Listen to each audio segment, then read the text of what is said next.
family, and friends.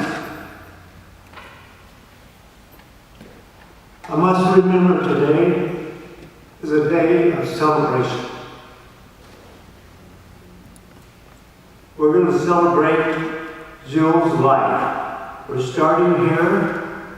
We're going to go from here to the senior center where we're going to have food, drinks, and music. And we're going to continue the day in celebration. She passed away at our home on July 14th. She was 93 years old. This was after a 2-year illness that began in May 2012.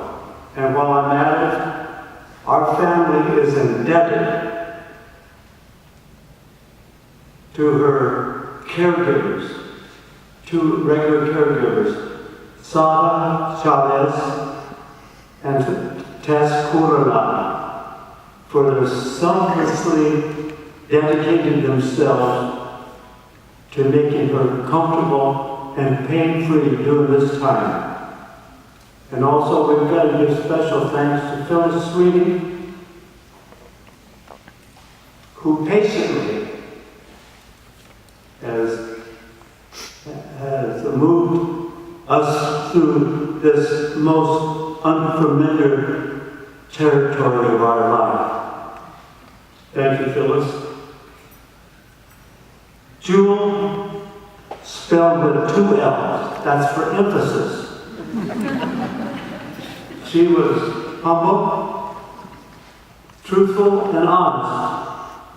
And she did have a sense of humor, Father. But I never heard her tell a joke in my life. But she could see the humor in things. And she loved to laugh. And she loved to have fun. She was tender, thoughtful, warm, and loving. And she had a strong sense of right and wrong and knew all the lyrics of all the songs. She was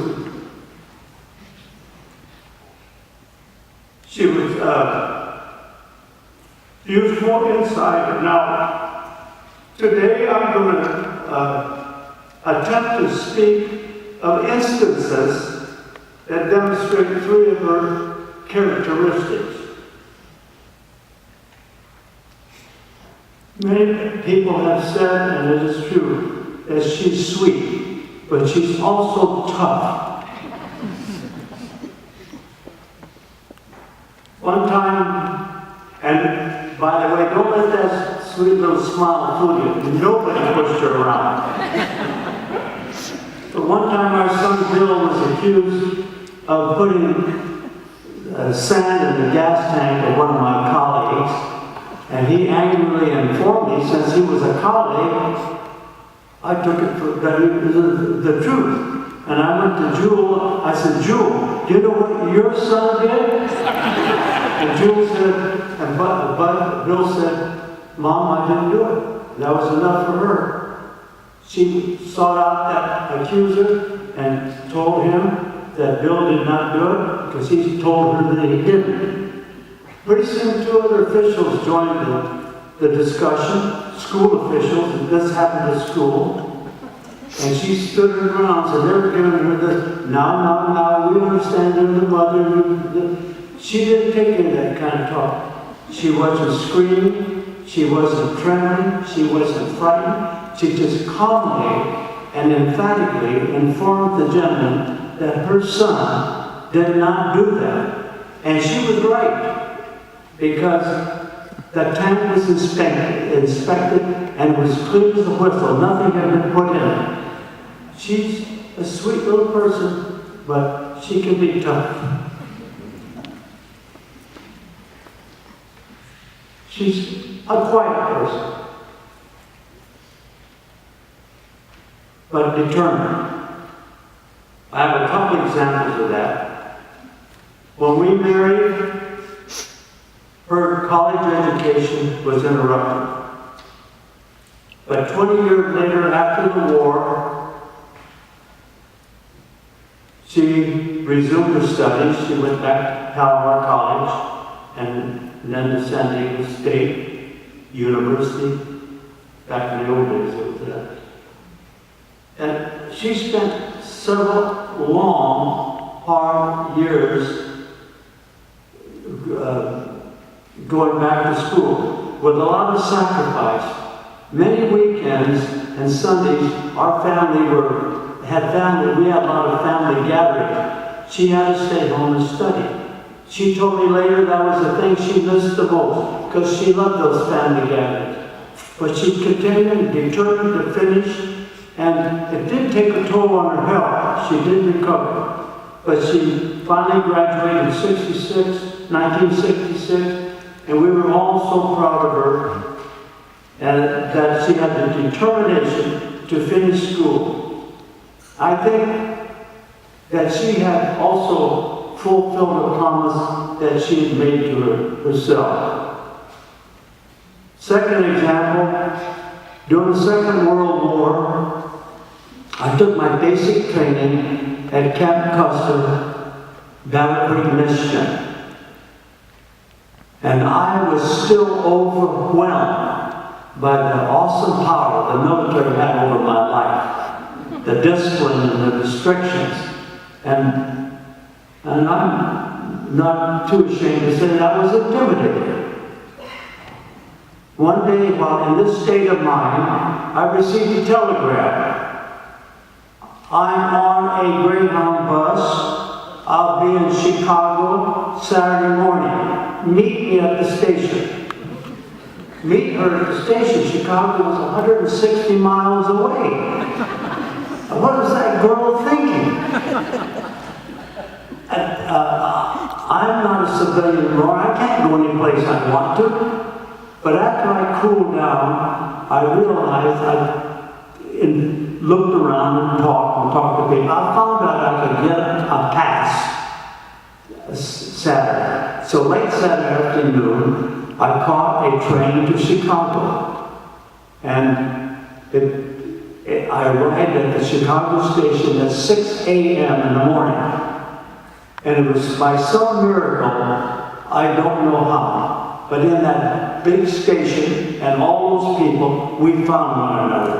She had been there since 6 a.m. Saturday morning, just waiting for me to show up, waiting and waiting. I can't imagine a more horrible experience than that. But I finally did show up. Her plan was that we periodically meet in Chicago, and she was going to stay with her aunt who lived in Wisconsin.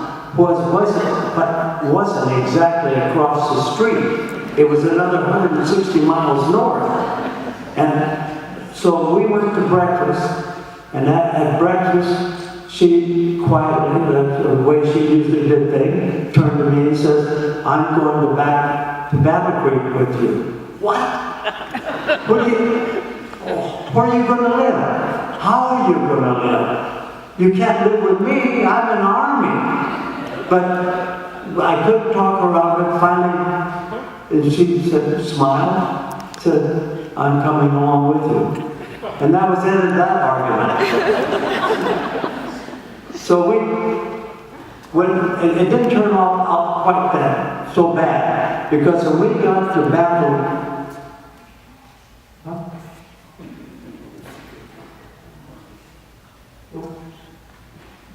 okay. I'm told we have to go. But anyway, she followed me up after the battle break. A bunch of ladies hovered over us, and she found a place to stay, and she followed me from camp to camp. And so at this time, Father tells me I have gone far enough, but I want to say that I knew her first 81 years ago, and if anybody told me at that time that we were going to be together the rest of our lives, I would have laughed at them. So at this time, I say, hasta la vista, mi amor.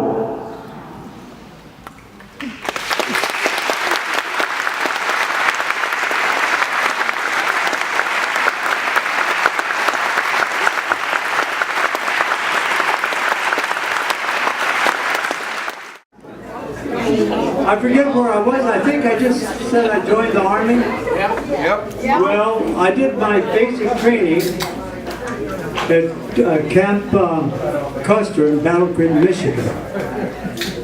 And I see somebody said this before, but I was overwhelmed by the enormous power that the military had over me. My restrictions and the discipline and all of that, if you people really understand. So I was in that state of mind, and I was actually intimidated by the situation. And while I was in that state of mind, I received a telegram. Yeah, I remember saying this. I received a telegram, and it said, I'm on a Greyhound bus. I'll be in Chicago Saturday. Meet me at the station. Meet her at the station. It was 160 miles to Chicago. And I couldn't figure out what that girl was really thinking about. I'm not a civilian anymore. I'm in the Army and I can't do and come and go like I wish. And so I was really upset and worried and frustrated. So I finally found out I could get a pass, and I did on Saturday. And so late Saturday afternoon, I was on my way to Chicago. I arrived there at 6 a.m. on Sunday.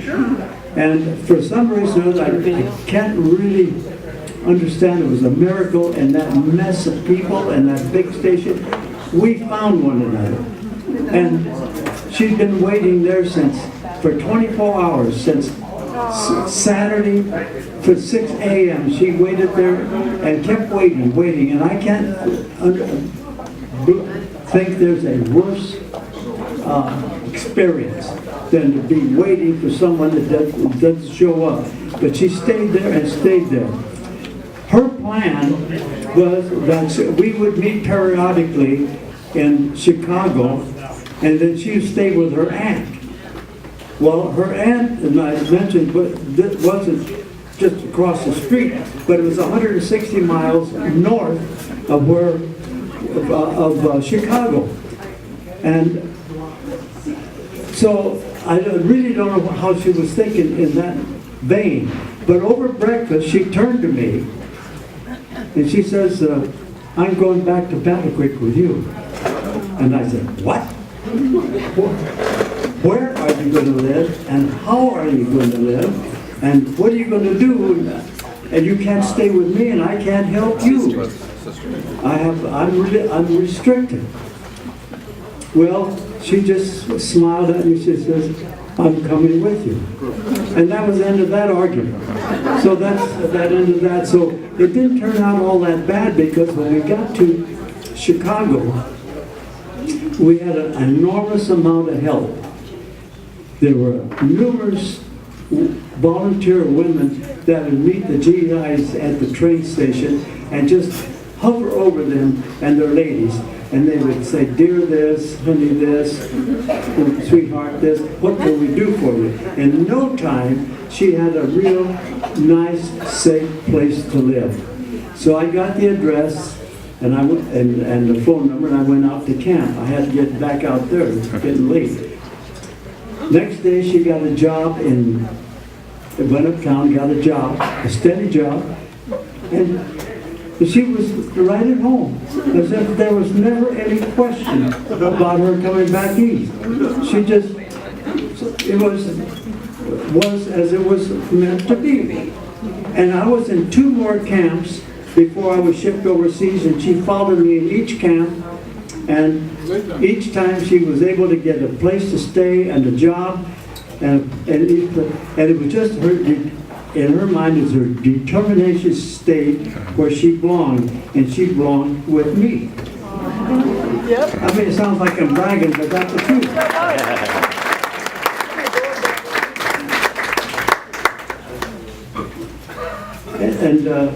So then that was about her being quiet and a determined person.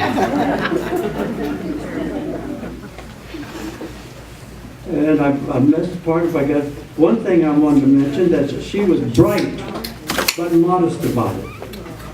When we first got married, we lived in Burbank, and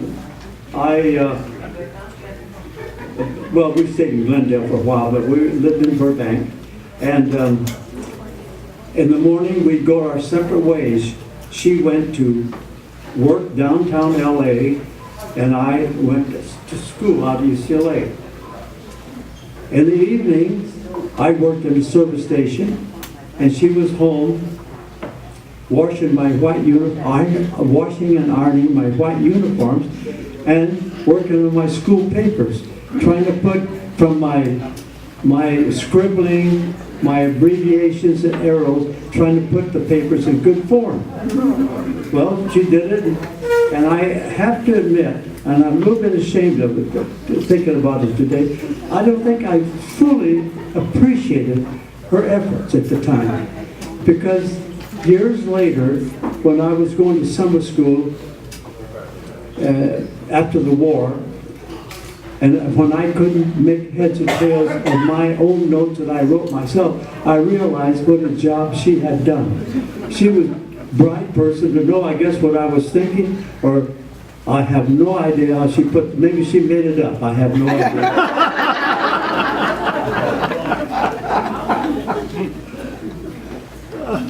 I'm missing a page, just a minute, everybody, I'm missing a page.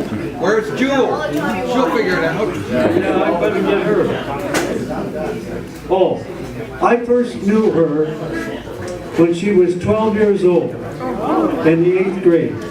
And if anybody, this is where I was, if anybody had mentioned to me or said to me or suggested that we would be together for the rest of our lives, when I met her 81 years ago, I would have laughed at them. There was no way possible, it was unimaginable, it was impossible that we would be in that together for those many years, knowing each other and living together. Of course, that happened later. But she was a bit of a rascal in the 8th grade.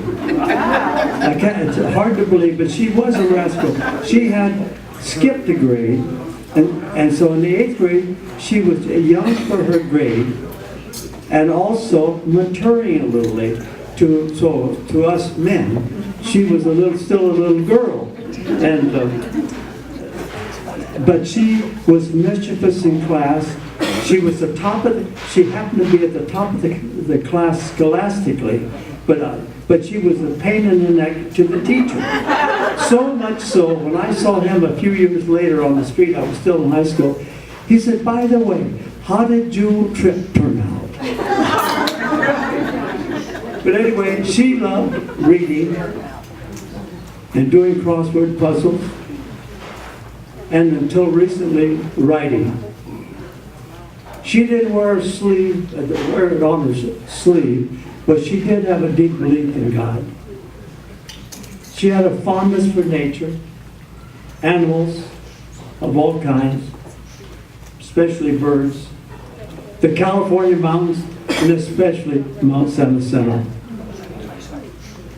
But her main love was for her family, for her children, her grandchildren, and especially her extended family. And she would be really happy to know that you are here today to celebrate her life. And we're talking about Jewel spelled with 2 L's, which means goodness. Thank you.